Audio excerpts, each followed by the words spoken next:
LeBron and the Lakers are in the fourth quarter of the regular season. Only 17 games remaining to lock up a spot in the play-in tournament. Despite Bron's individual greatness, wins have been hard to come by. He and Russ combined for 53, and yet they still fell in OT to the Rockets. Tonight, it's the return of a couple of former Lakers, including Kyle Kuzma. He's flourishing in D.C. We'll hear from Kuz later in the show. Just 6 home games remaining in the regular season for the Lakers. 7:30, Lakers-Wizards, Crypto.com Arena. Washington has won the last 2 meetings in L.A.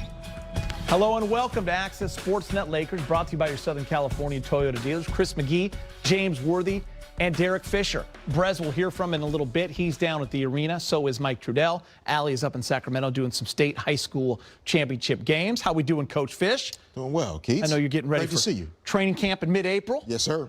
Right around the corner. Yeah, quickly coming. Glad you have a little time for us. Yeah, a little bit. I'd like to bring you in when things maybe we're a little down. See Allie in Sacramento tomorrow for, you're gonna go? For the girls' state title. Yeah, gonna go up. Yeah, see her. Yeah, it's not right around the corner. It's been here for like the last month. He's already in mid-season form. Already mid-season form. All right. Here we go. We all know the Lakers have struggled coming out of All-Star break, but here are the stats to prove it, guys. Their 1-6 record is only better than the 0-6 Portland Trail Blazers. That lone win required 56 points from LeBron. 16 turnovers per game is also second to last in the league, while LA is also in the bottom third of the league in just about every other category. Assists, turnovers, defensive rating, offensive rating is 27. So there's a lot of things to be concerned about. I mean, for me, guys, you can pick any one of those, but also just kind of the lack of urgency, maybe the body language, maybe the effort at times has been concerning just because they haven't given me or you or the fans just that vote of confidence that they can make a run. But when you look at all those things, James and Fish, what's the most concerning for you? Does one jump off the page or is it everything? It's a collaboration of all of those things you mentioned. And, you know, I think, you know, anytime you make change, like they did with the trades, and then you bring in what you expect to be a winning, you know, combination of players, and there was a lot of hype, and you know, and they were predicted to even, you know, win a championship, maybe second or third to win.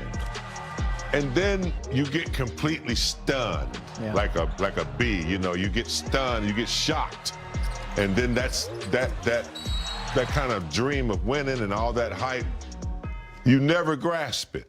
They never grasp it all year long. Injuries, you know, whatever, protocol, you know, anything you want to say that the entire league has been going through. But I think we've had 33 different starting lineups this year. So, and they're better than what we've seen. You know, we've seen them in games, we see them playing really hard, and I'm starting to think that they just run out of gas because they don't have AD. AD is huge. We were talking about this earlier. They were 2-1 against Phoenix last year with AD. I'm not making any excuses because you know how I talk about what I see, but there's just been so many things, all the things that you mentioned, and then there's that. Yeah. You know, even when a guy like Reeves gets missing games, and you know, the combination of players hadn't played together, it's just a big pile on. So it's been a tough task. Yeah. They still can play better, and you know, if they get AD back, who knows what can happen. They've really struggled late in games, Fish. Yeah. So many games down the stretch that they've lost. Yeah, I mean, I think like LeBron mentioned post-game, you know, how small the margin for error is for this group. Yeah. And I think that perspective is really good. It's good insight into how he sees it and probably how the group is seeing it like that. And the amount of pressure and anxiety that comes with knowing that you can't make that many mistakes. Like almost everything has to go right in order for us to be successful. That's heavy to carry when you should be able to play light and free and go out and have fun.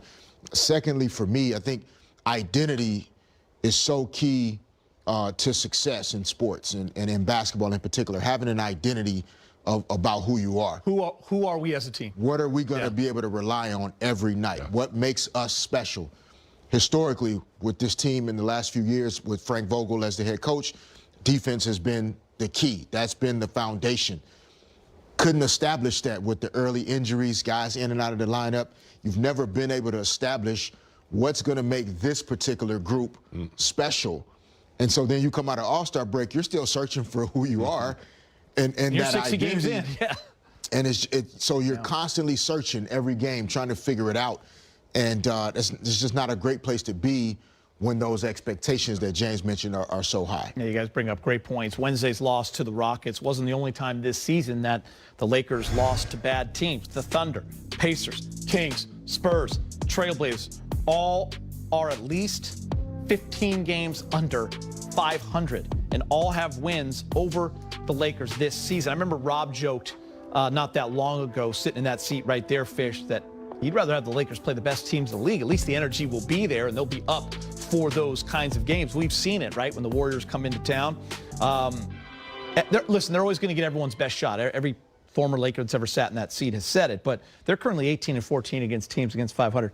How do they come out tonight and pretend that the Wizards are maybe 35-29 instead of 29-35? Do you put it on the board, Fish, wrong? Do you, as a coach, you put 35-29? Yeah, I wish that worked. Is it Kuz KCP coming to town? Maybe? Right. I wish that did work. Yeah. But it's just not the same. Yeah. I've in preparation for our season, actually, it's been reading a lot of Pat Riley wrote a book back in the 90s, The Winner Within. Winner Within, yep. And he talked a lot about the experiences in the 80s and some of those stories. And it is difficult, right, after you've gone to the NBA Finals, you've been to the mountaintop.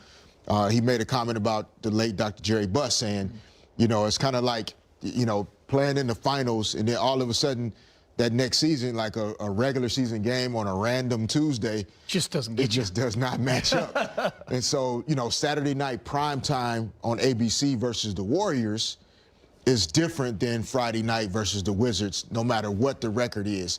But they need to try and trick themselves somehow. Somehow. Things magically can align without you having to force it. The Pelicans, C.J. McCollum, health and safety protocols, he's going to be out. Brandon Ingram, hamstring or some other injury, he's going to be out. So now you don't have the Pelicans continuing to knock on that door. You could have a home game at least in the first You could at least have a home game, get some confidence. Anthony Davis is back. Nobody's still going to want to see LeBron and Anthony Davis in a playoff series. It's not going to be easy to eliminate the Lakers. So if you can be healthy and somewhat confident, you never know. The key is confidence. And, you know, it's going to be a short-term thing because they don't have a lot of games left, but Fish said it, find that identity and really enroll everybody into that. You got to have a meeting of the minds, too, as players. You know, you got to stick your heads together and look at each other and say, let's pull this together. I think it was 94 maybe, or maybe 96, one of those years when Houston was almost out of the playoffs. And somehow they miraculously got in the playoffs. 95. And they pulled it together, and they won a championship that year. It was really interesting. So this team has the capability, and also, you know, they can only get better. You know, Westbrook is a great player still, just haven't been able to find that mix, you know, with this team yet. He's been with, you know, several teams over the last several years, but now he's been under the microscope. So if they could just find some type of continuity and, like Fish said, some identity, you won't want to see them. Defense. But you know what they can do. Defense. Yeah, Got to be on the defense. Yep. All right, let's get you live to Crypto.com Arena, where Lakers reporter Mike Trudell is standing by. He's confident every time the red light goes on. Mike, we're talking confidence over here. Yeah, well, that was a good discussion. I was actually enjoying just hearing you guys go back and forth on it. And, man, you hit on so many key points with this team. You know, just last game, I was trying to figure out and asking Frank Vogel, all right, well, this has been a small lineup now. That's been one thing that has finally become somewhat consistent. And I have to say somewhat to qualify it, right, because that's what the season has been about. But as Fish just hit on, that's been one of the biggest problems with this season. Guys in, guys out. But now that they do have somewhat of an identity by playing that way, I wondered how that impacts the way that they play. And Frank said, well, look, it wasn't so much that we were small, and that's been the thing in the Houston game. It was fundamentals. That was where they went awry in that game. So Frank explained why and then touched on some points ahead of tonight's game against Washington. The size is the least of our issues with that group. You know, we have to work to contain the basketball better more than anything, and we can support each other better. You know, our help defense hasn't been good enough, not just at the rim, but, you know, just showing support on the basketball. You know, the guy behind the left, the guy behind on the right, just shrinking our shell, you know, and not letting the man with the basketball see the opportunity to attack his man as much as we're allowing. So, you know, that was the biggest thing in the Houston game is, you know, we were just too spread out with our defense, and you know, hopefully we'll be more connected tonight. Frank, what did Kuzma and KCP mean when they were here for you? What have you seen from them this year, and just, I guess, other general thoughts on those two guys? Yeah, nothing but love for those guys. You know, they'll always be family, won a championship together, and just a really positive experience with both of those two individual players in my time here. You know, the 2 years that we were together, and was very sorry to see them go, but that's the nature of this business. And you know, if they're not playing the Lakers, we wish them nothing but success. Frank, to kind of follow up on that, I'd imagine you have a fun memory too, specifically about Kuz, just kind of knowing his personality, and he said some stuff to us that over the years that we've enjoyed. Is there any moment or two that stands out to you about his time? Only 100. Kuz is a fun guy to coach. You know, he really is a fun guy to be around every day, and to talk the game. He loves to think the game. He loves to learn and grow. You know, it's tough to say. You know, one moment. You know, he had made some game winners in some practices, in late game situation practice. So I think probably the first thing that comes to mind is that game winner he hit against Denver. You know, where you know, flew off to the corner and just didn't just do it in practice, but you know, we used Bron and AD as decoys and allowed Kuz to get that shot, and he knocked it down just like he had done in practice. All right, guys, there you go. So it will be fun to hear the ovation that Kuz and KCP get here tonight at Crypto.com Arena. I know fans really appreciate the run that they went on. Kuz just came over and said hello to a couple people over here. So he's been playing some of his best basketball